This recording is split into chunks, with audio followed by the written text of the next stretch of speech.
My name is Aurora. I'm 19.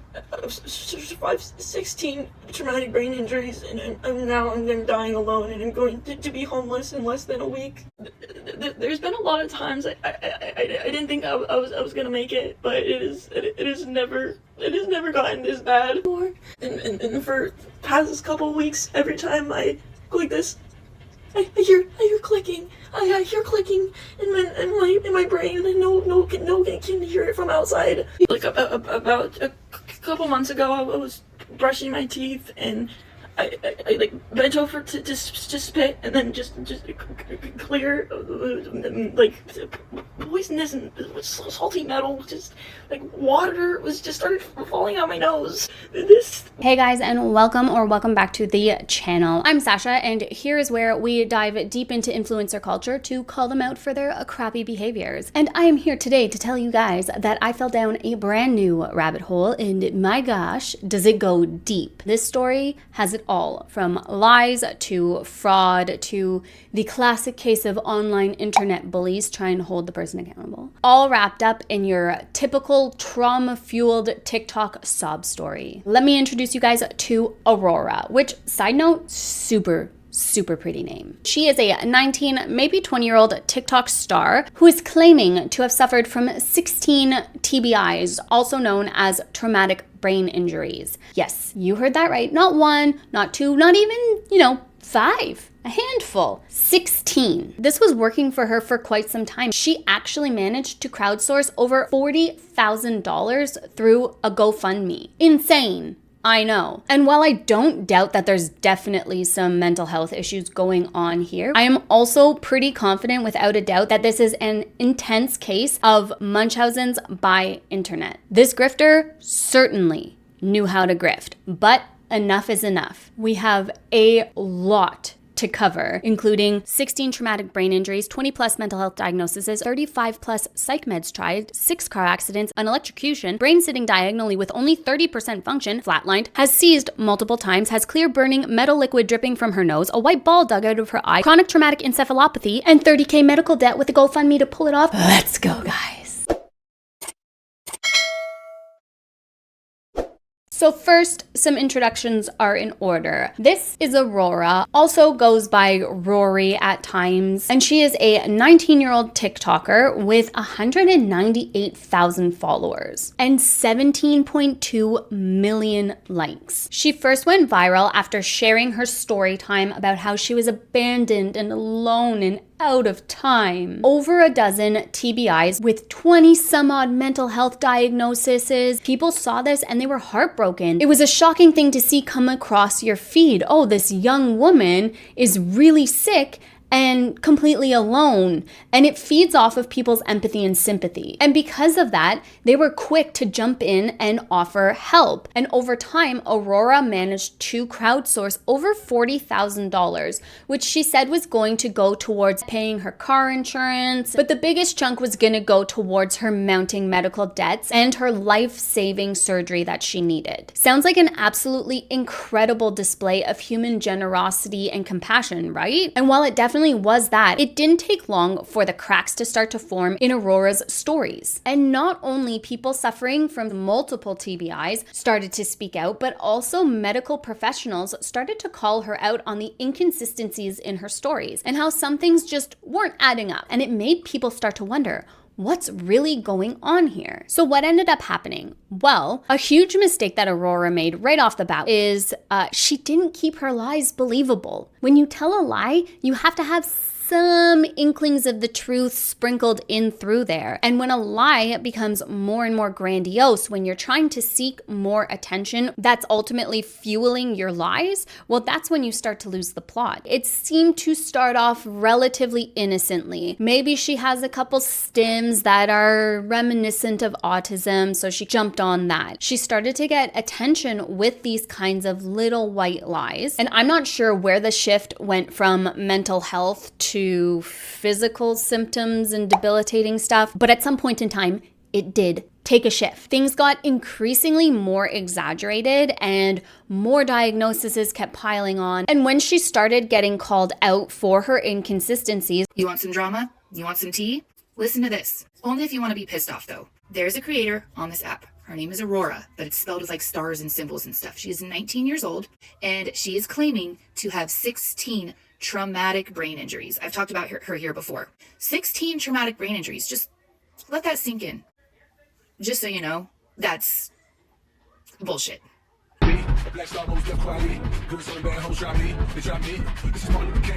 Please tell me all the bad, never good. Fill my head full of every single doubt, yeah. Please say any negative thoughts. I pop off when I hear people say I cannot. I get off to the thought of proving everyone wrong. I won't stop to the top, so you better back off and get lost. I'ma stay loud, stay proud, never running out, never heading south. I'll be spreading out, call it word of mouth. Can't put me down, I'll be getting loud. You can have your doubts, not what I'm about. Have your clout, it be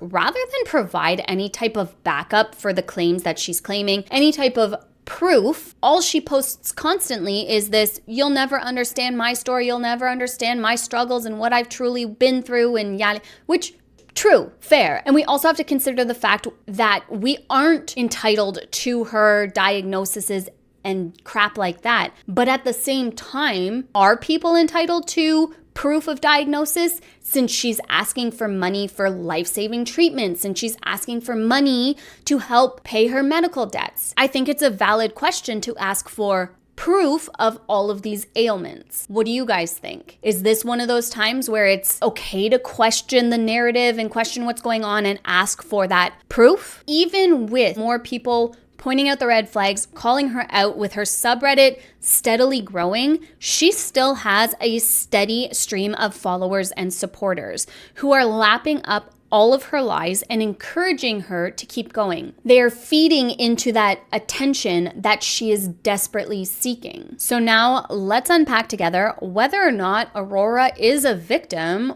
or if she's actually maybe a villain. The viral moment, how Aurora hooked her audience. So we already touched on it a little bit, but let's talk about the type of content that Aurora posts. Originally, as I said, it was a lot of mental health stuff. She was posting a lot about her BPD diagnosis, which she has confirmed been diagnosed with by family members, and then shifted to this autism self-diagnosis, how I knew I had autism without a diagnosis. And she really grifted hard onto that. And I found a TikTok that summarizes perfectly why her content was such bullshit and maybe why we don't promote for people to not bother going to get a diagnosis and stuff like that. So take a look at this.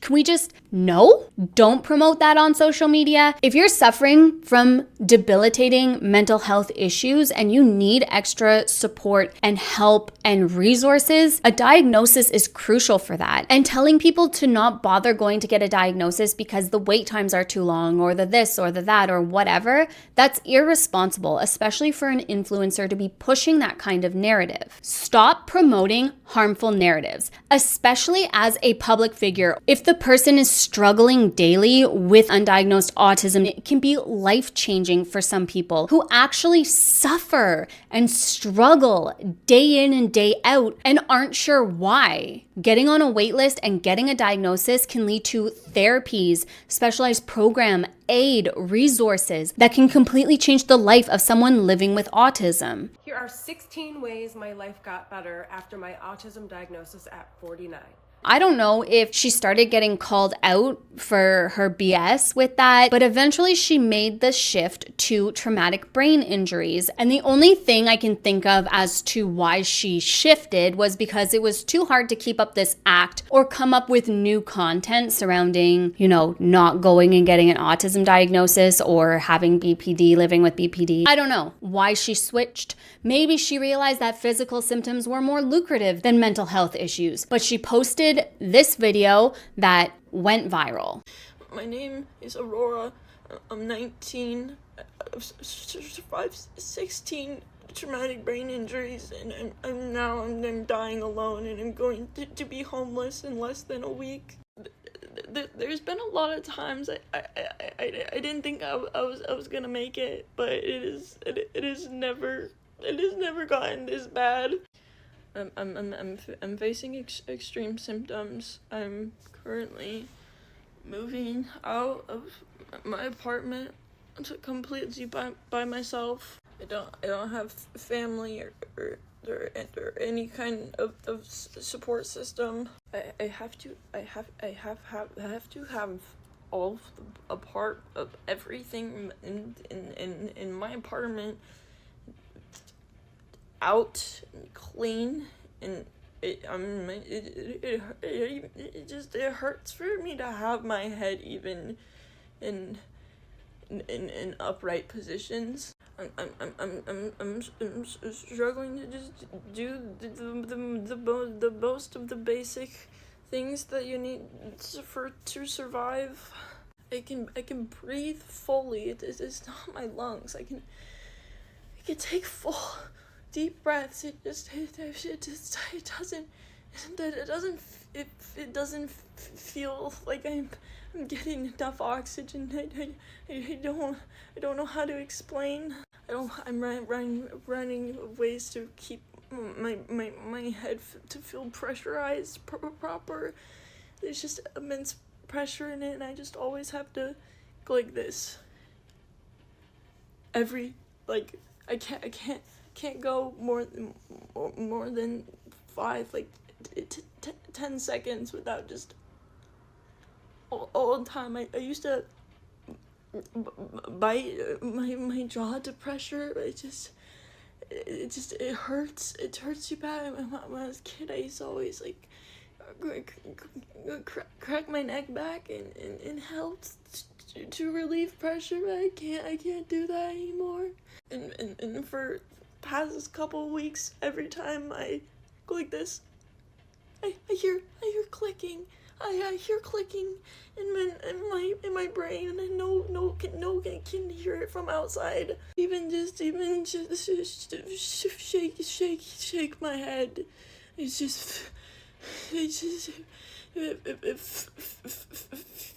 feels like my brain is shaking around. I'm having a lot of trouble seeing. There's something really wrong with my left eye. I look out my left eye. I don't really see too much of anything.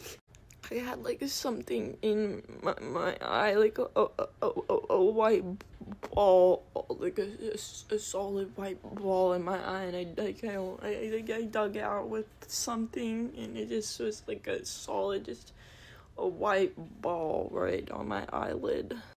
I'm very confused. I walk around my apartment trying to do the things the things I have to do, because I have to June 4th gone.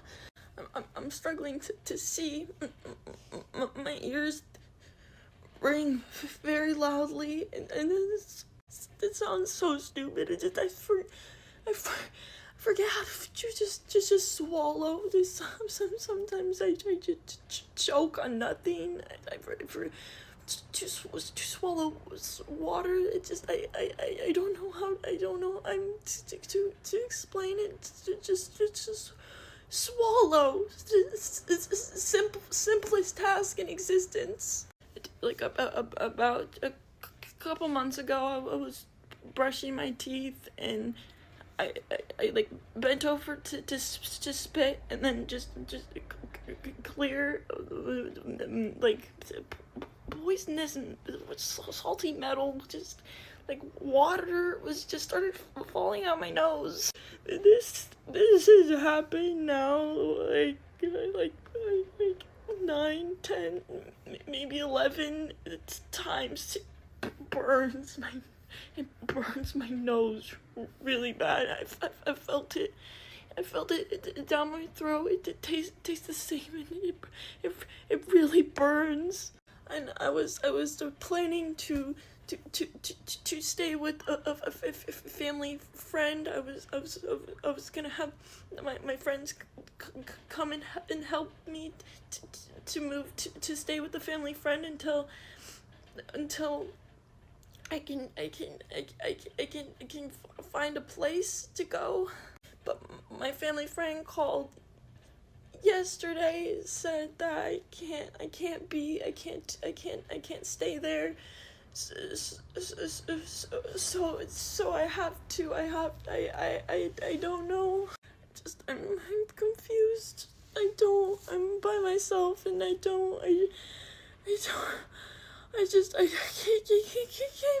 just do the basic things to survive.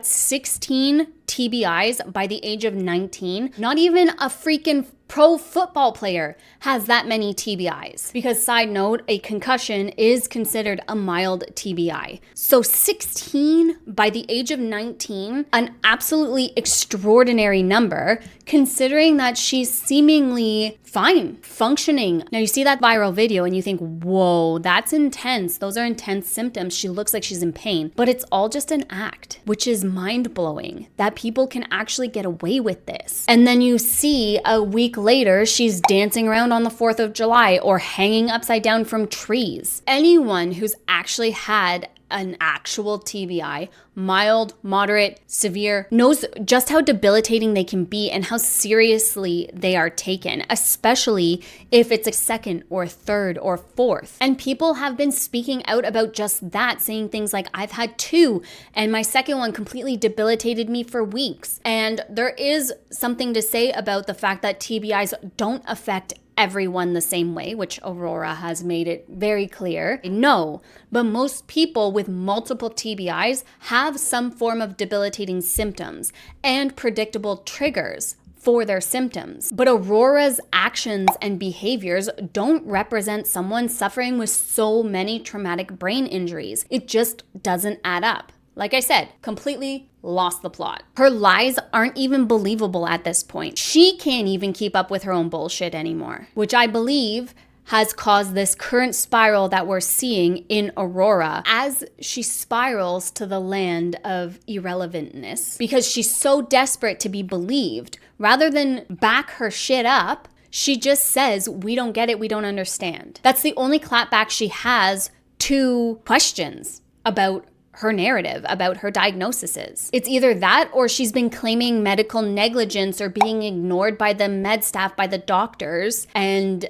they're just not treating her. They're not taking her seriously, which we all know absolutely does happen. But people who have had TBIs, people in healthcare, also know that they are taken very seriously. Post-concussive disorder and concussions are taken so incredibly seriously. There's a law in Ontario, for goodness sakes. It's called Rowan's Law because a football player went and played football with a concussion, got a second concussion, and died. TBIs are not something that medical professionals take lightly. They treat them seriously. They give you advice. Be very careful. Don't go get another concussion. Yet you have Aurora here swinging upside down from trees, diving headfirst into snowbanks, flinging herself downstairs or into bulletproof glass. But we're supposed to believe the sob story about being abandoned alone with 16 TBIs? It seems pretty self-inflicted, and as we get further into the evidence, you'll see exactly what I'm talking about. Or she's tried to even say that there's resource scarcity in the ERs that she went to, so they weren't able to diagnose her, which, no, I'm sorry, any ER in California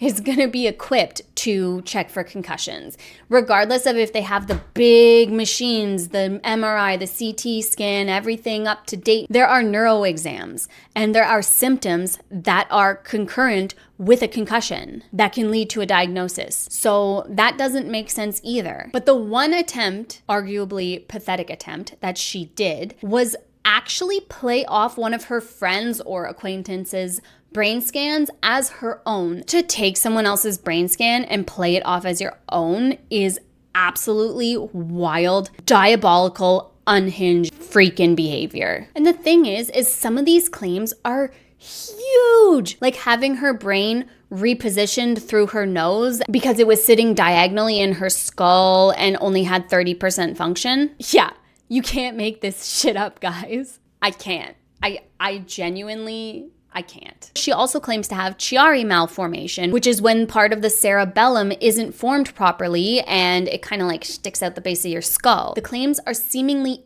endless. She just keeps throwing shit at the wall to see what sticks, and none of it's sticking. And she keeps throwing more shit at the wall, and it's just making her look more and more ridiculous. Whatever. Now we have to ask ourselves why? Why is she doing all this? Well, I think the motives are pretty clear. Her actions are very clearly financially motivated. She raised $40,000 on GoFundMe. Over $40,000 before the heat really started to pick up and people reported to GoFundMe, hey, we think she's actually faking all of this. Be careful, be wary. And from what I understand, they have put a freeze on her GoFundMe, which thank God. And she can't claim any more of the money until she proves these diagnoses. So at least there's that. But we have to wonder, why did this work as well as it did for as long as it did? We've talked a lot on this channel about rage bait and how it's doing really well on TikTok right now. That's because content that elicits a emotion in someone helps boost videos into the algorithm. And the most powerful one is eliciting rage, because people can't help but comment their opinion, their outrage, their disgust. And the second most powerful one is playing on people's empathy and sympathy. When people come across these types of gut-wrenching stories, they can't help but want to help because it feels good to help someone who's in need. It gives them that hit of dopamine that they might be seeking today. And if you are one of the big-hearted people that did donate to Aurora, I will have linked down below the link to go get a refund for your money. Nobody deserves to be scammed by a scammer and not have that money be put to what they thought it was going to be put to. There's also instructions on the Aurora Reddit subreddit that go through how to get your money back. And it's okay if you did end up getting tricked and fooled by this person. Her goal was to play on your sympathy in order to get your money, in order to get you to donate to her debilitating cause. And this is definitely a cautionary tale about how we need to be careful who we trust and support on social media, because there are people who need to crowdsource money. GoFundMe has helped people get the life-saving surgery that they actually need. But as with anything, we always have the one bad apple that spoils the bunch for everyone. So this isn't to say don't ever donate to another GoFundMe, but it's definitely a warning sign to do a little bit of background research on that person instead. And I found some red flags to help decipher how we know whether someone is suffering from Munchausen's by internet. Here are some clues to watch for before supporting their cause or their platform. Making frequent visits to hospitals in different areas, claiming to have a history of complex and serious medical conditions with little or no supporting evidence. People often claim they've spent a long time out of country. Having symptoms that do not match test results. Having symptoms that get worse for no apparent reason. Having a very good medical knowledge. Receiving few or no hospital visitors. Many people with Munchausen syndrome live a solitary lifestyle and have little contact with friends or family. Being willing to undergo often painful or dangerous tests and procedures, reporting symptoms that are vague and inconsistent, or reporting a pattern of symptoms that are textbook examples of certain health conditions, telling unbelievable and often very elaborate stories about their past, such as claiming to be a decorated war hero or that their parents are fantastically rich and powerful. Some signs that suggest someone's online posts might not be genuine: posts and messages that contain large chunks of information and appear to have been directly copied from health websites. Reports of having symptoms that appear to be much worse or more severe than most people would experience. Making claims of near fatal bouts of illness followed by miraculous recoveries. Making fantastic claims that they later contradict or are shown to be false. For example, they may claim to be attending a certain hospital that does not actually exist. Claiming to have continual dramatic events in their life, such as loved ones dying or being a victim of violent crime, particularly when other group members have become a focus of attention. Pretending to be unconcerned when they talk about serious problems, probably to attract attention and sympathy. Other people claiming to post on their behalf, such as a parent or partner, but they use the exact same style of writing. So if you see any of those red flags, think twice, maybe look a little bit more into this creator that's asking for money online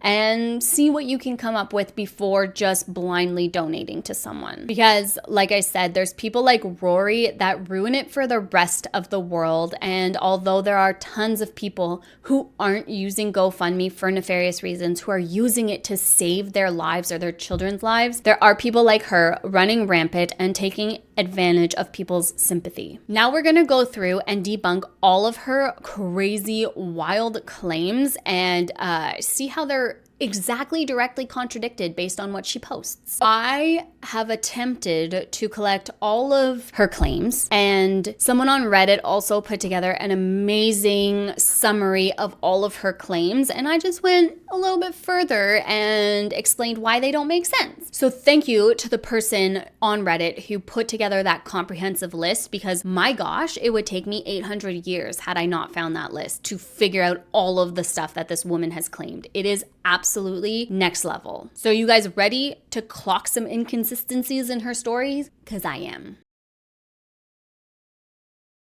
First, we have a Seroquel misrepresentation. Aurora asserts that Seroquel caused brain damage and that doses above 50 milligrams are dangerous. The max dose of Seroquel she got up to was 300 milligrams, and that is false. The maximum safe dosage is 800 milligrams a day, making 300 milligrams a standard therapeutic level. This is likely just her exaggerating those side effects to garner more sympathy, and it's just wrong. Next, we have unclearness surrounding her first TBI.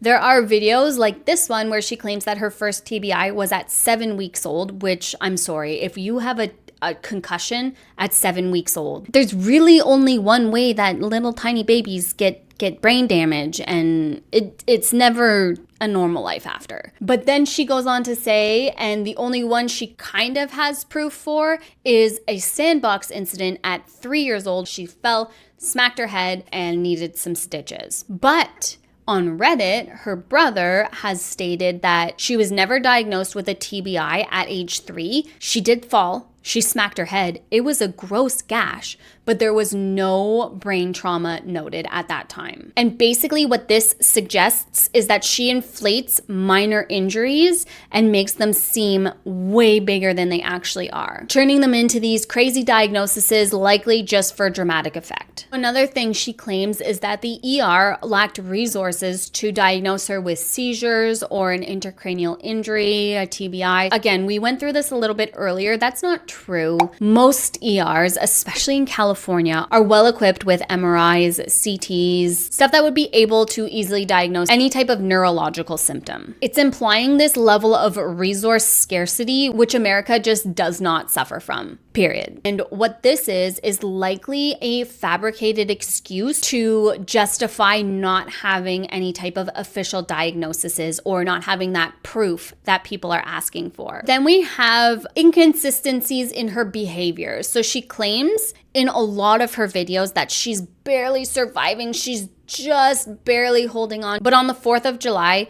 she was up dancing around. Or she's been skateboarding within the last couple years. Here's a video of her snowboarding just last winter. So all she's doing is saying, hey, I'm suffering from this stuff, and then going out and living her life anyway. And if you have a severe TBI or a repeated TBI, even if it's mild, it can cause debilitating symptoms where you can't even get up and do care tasks and be active out of bed. I saw one Reddit user saying that after their second TBI, they were floored for weeks with debilitating migraines and symptoms. And yes, TBIs affect everyone differently, but if you think of a pro football player, they're not allowed to play if they have a TBI until they're fully healed. And most of them don't even claim to have 16 TBIs, and they're hella messed up with excruciating and debilitating symptoms, ones that did accumulate a lot of TBIs. So it just doesn't make sense. What this fluctuation in, oh, I'm down for the count and I'm up dancing, it's likely just a play and a show for content. And we don't just have her activity level being all wonky up and down, but we also have symptom fluctuation inconsistencies. But neuro conditions like Chiari malformation or even post-concussive disorder have those predictable triggers, have known causes to make symptoms worse. And it usually surrounds the pressure inside your cranium, inside your skull, going up, and that causes the debilitating symptoms. So if you're holding your breath, if you're bearing down, if you're sneezing, there are predictable triggers that make symptoms worse. And oftentimes, on the other hand, there are things that you can do to make symptoms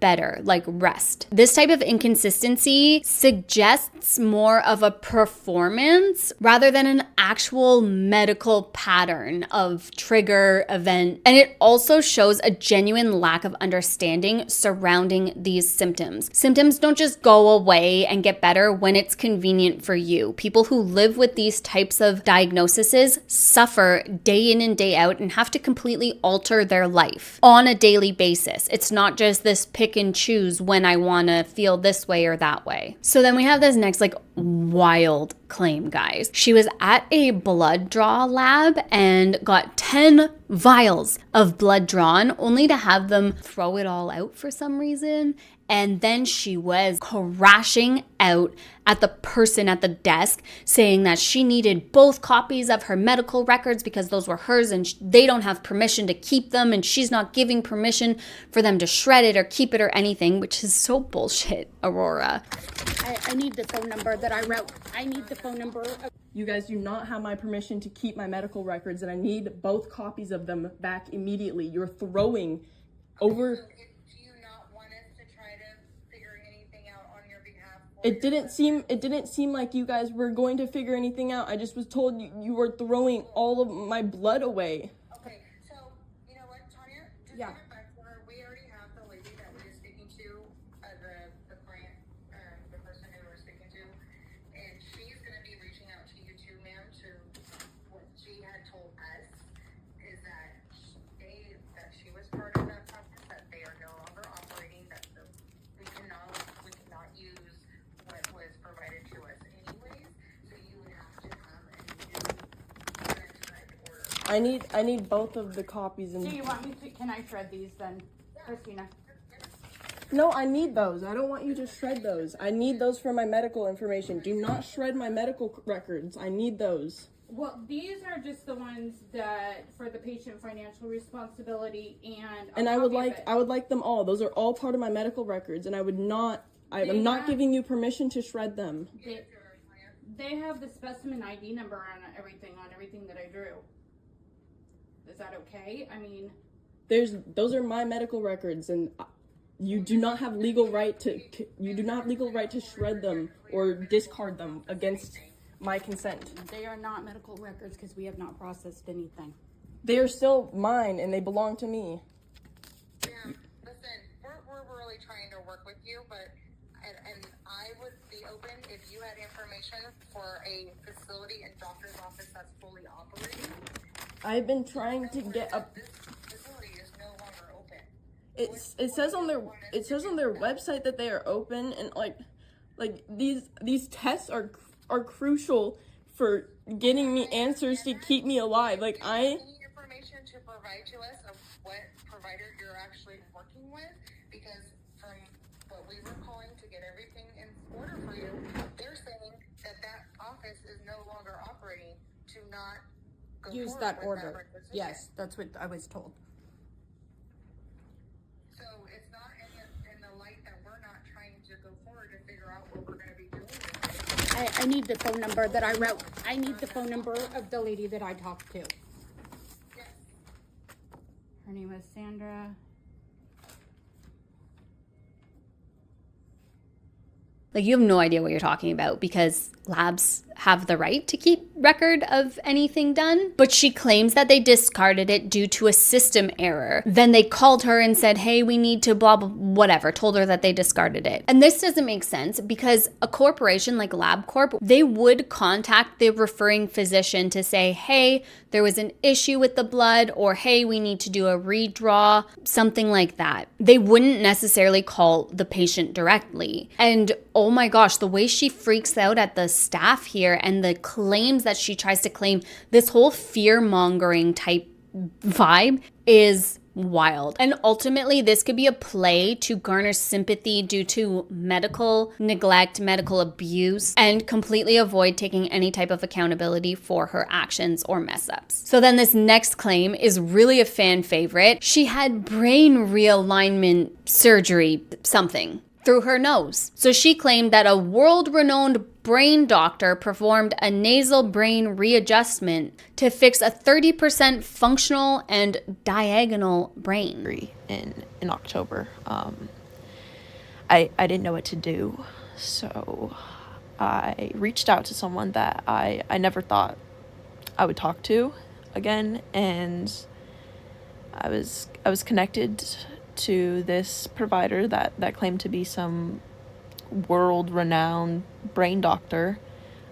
I trusted him. He told me that my brain was sitting diagonal inside of my skull, that my brain had been permanently pressed against the edge of my skull, and he said that I had an access to a maximum of 30% of my brain's full functioning capabilities. If we just take a second to process diagonal brain, your brain is attached to a cord, a stem, a stick. If your brain was diagonal, you would be paralyzed from the neck down. That doesn't make sense. Your brain cannot sit diagonally in your skull. That type of surgery or procedure does not exist in neurology. But what it does sound like is that she had a cranial facial readjustment. I think it's what it's called, CFR. That's where a chiropractor takes this little balloon and sticks it up your nose and then like inflates it really quick, and it moves your cranial bones. And that can create micro shifts in the brain, but not a diagonal brain and turning it back and all this stuff. And 30% functionality in your brain, I don't think you would be up walking. I don't think you would be up breathing on your own or even conscious at that point in time. That is such a fantastical claim. It's nuts that people could believe that. We're exaggerating these health procedures. We're exaggerating all this stuff for views, for content, for money. And then we have the fact that she is claiming that everything she's possibly suffering from is a result of brain damage, like dizziness and fatigue and brain fog. Apparently, she claims that she also has anemia, and all the symptoms for anemia can all be attributed to another underlying pathology. And attributing all of these symptoms solely to the TBIs that she suffered allegedly, well, that's super misleading for your audience because it's just not true, especially if you've admitted in the past that you have anemia and you're gonna sit here and say that I'm dizzy because of a TBI that I can't prove. And then we have the fact that apparently she wants to relocate. So the grift that she tried to ride for relocation was that she needed to move somewhere in LA so that she could be closer to specialists for her, but she also really needs to make sure that she has a balcony in her apartment. That is top priority. She's not moving if there's no balcony. Okay. And ultimately, that doesn't make sense because California has statewide top tier neurology departments and stuff, and moving is super expensive, especially in California. In LA, you're moving to one of the most expensive places on the planet. It doesn't really align with this whole financial hardship, with this out of time, with this I need emergency surgery, which is why I need this money. Now she's funding an apartment in LA with a balcony. Next, we have this reckless type behavior. And this part really annoys me because she is seen diving headfirst into snowbanks, hanging upside down off of trees, even though apparently she has Chiari malformation. And if you hang upside down, that increases intracranial pressure, which is like debilitating, which some people on TikTok were saying. She says she has Chiari and she's hanging upside down. I'm crying looking at her right now. That's how debilitating it is for these people. And if you look at her behaviors in the videos where she's falling or whatever, when she falls out of the tree, you can see this big dramatic look on her face like, oh, that hurt so bad. And when she goes into the snowbank head first, she comes out and she's like, oh, like she didn't know it would hurt. And all of this directly contradicts a human's survival and self-preservation instincts. Because again, it goes back to the fact that if you have a concussion, you are educated on how dangerous it is for you to get another concussion. So for her to go out and be acting a fool like this, it's unacceptable. It makes you think that she's trying to create injuries for content and that all of this is just purely for content. So then I guess in October, she jumped from 15 to 16 TBIs within a couple days, and a new TBI, especially a 16th TBI within 2 days of the last TBI. That's bad news bears, but that could just be her not posting and getting the new one, right? My name is Aurora. I am 19. Last September, I was diagnosed with post-concussive syndrome, and in October, I had 3 more concussions.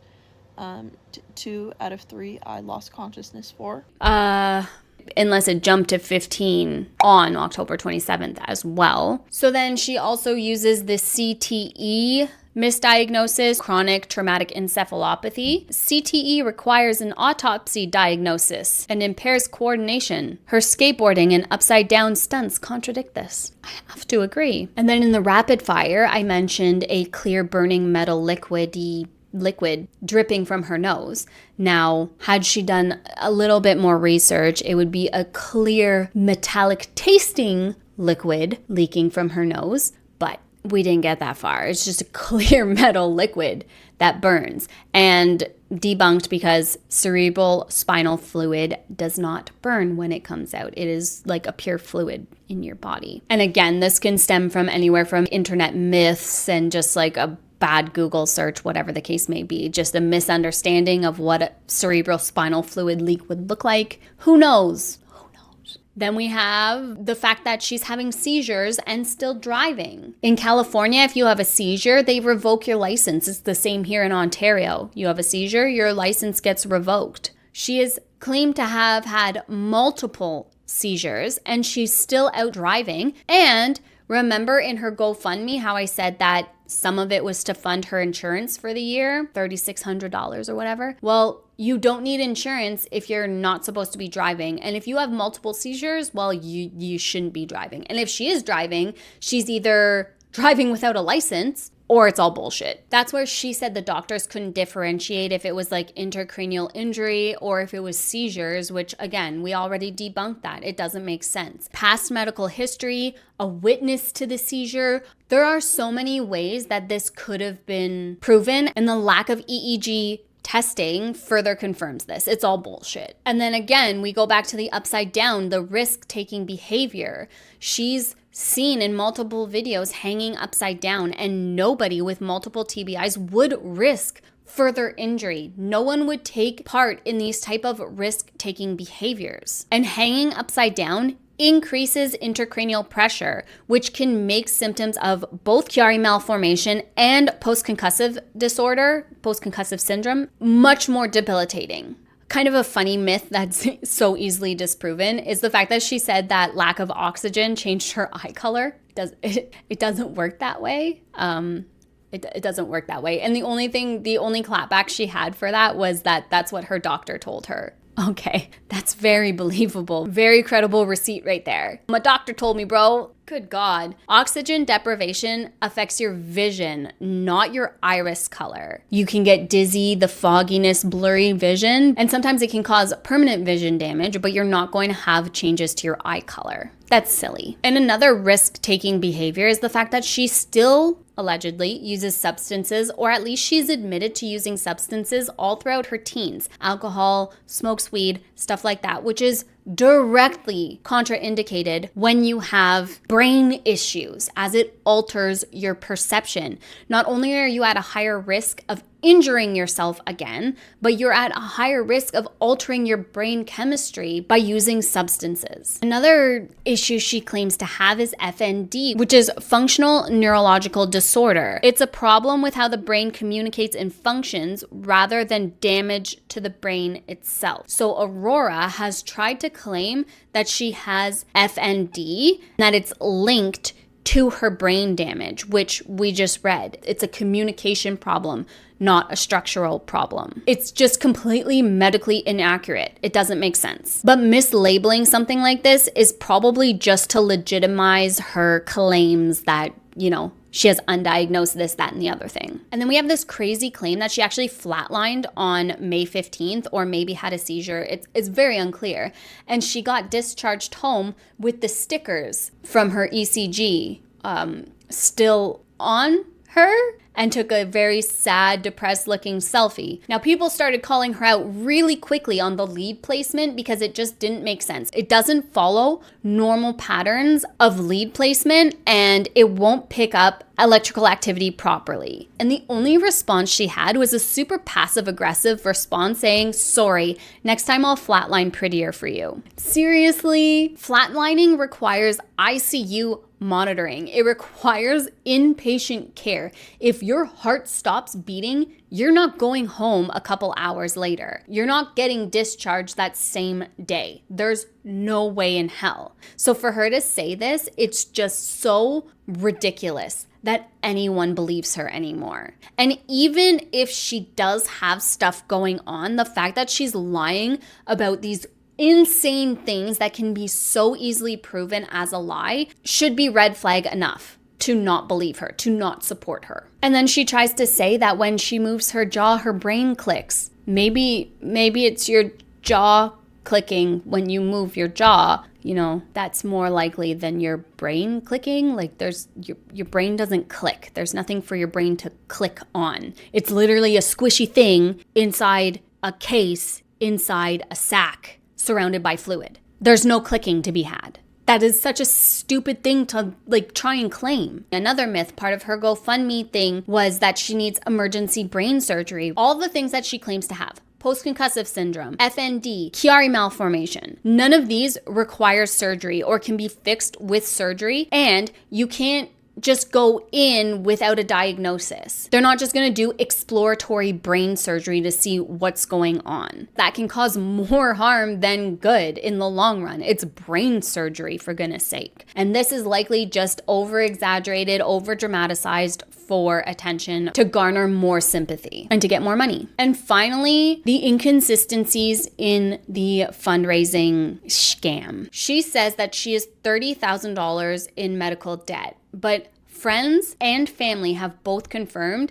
that if she makes one single call to her insurance, that's going to get dropped down to $3,000. So now you have someone here alleging that they have $30,000 in medical debt that needs to be paid off. They're alone, they're abandoned, they're out of time, they need emergency surgery, they have no friends, no family, when that's not the truth. When they only need $3,000 to pay off their medical debt, when they don't have emergency surgery scheduled. But this inflates her financial crisis. It makes her seem more in need of help and support. And it's just such a gross clout goblin thing to do. And it also suggests, on top of the whole claiming for car insurance and stuff like that, that these funds are solely for personal use, not actually for medical debt or emergency surgery. And despite all these wild claims that Aurora makes, she has seemingly no primary care doctor, no specialists that are following her or following up with her or anything like that. And with stuff like what she is suffering from, you absolutely would have an entire care team behind you making sure that you are receiving the best care possible, that you're being educated surrounding the dangers of repeated TBIs and stuff like that. It just doesn't make any sense. And when you lay it all out on the table like that, nothing she says can be taken at face value anymore. And even her brother says that. So now let's take a look at what the community has to say, especially on Reddit. As I told you guys, her brother is on Reddit and he is there to hold Rory accountable for her actions.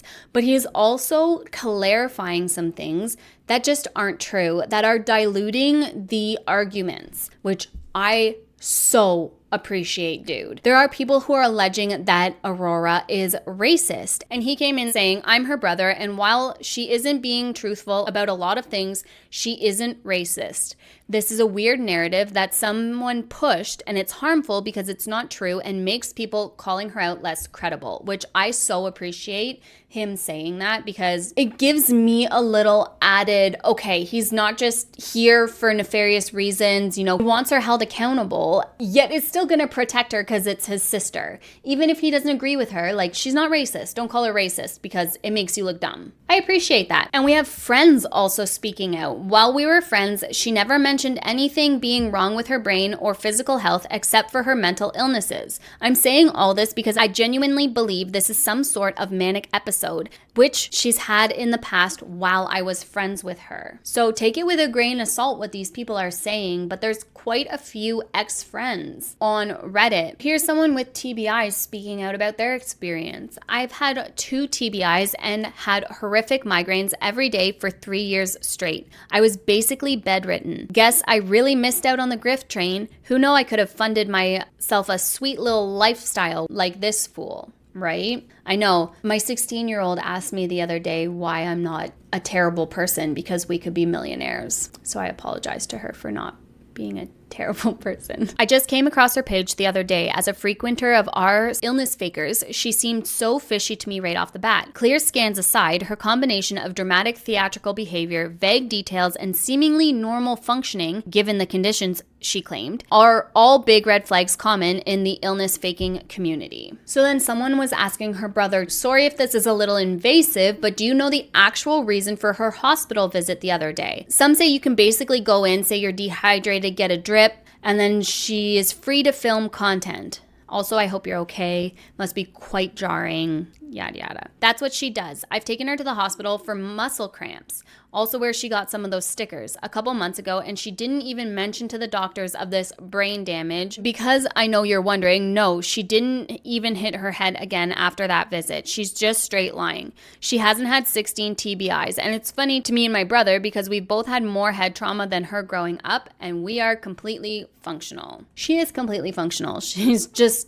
choosing not to be. So why does this matter? Again, we've touched on it throughout this entire video. We have that bad apple effect. The one bad apple ruins the bunch. And that's what Aurora is doing for people who truly do need to use platforms like GoFundMe and other types of crowdsourced funding to actually fund emergency medical situations, surgeries, or treatments, whatever the case may be. What Aurora is doing is taking advantage of people's sympathy and completely destroying trust and the good nature of people in the process. And it can also be seen as a type of mocking towards people who suffer from these types of conditions. Faking TBIs or even just faking other mental disorders diminishes and belittles people who actually suffer from these debilitating diagnoses day in and day out, or struggle with coping with the symptoms of them. It's completely insulting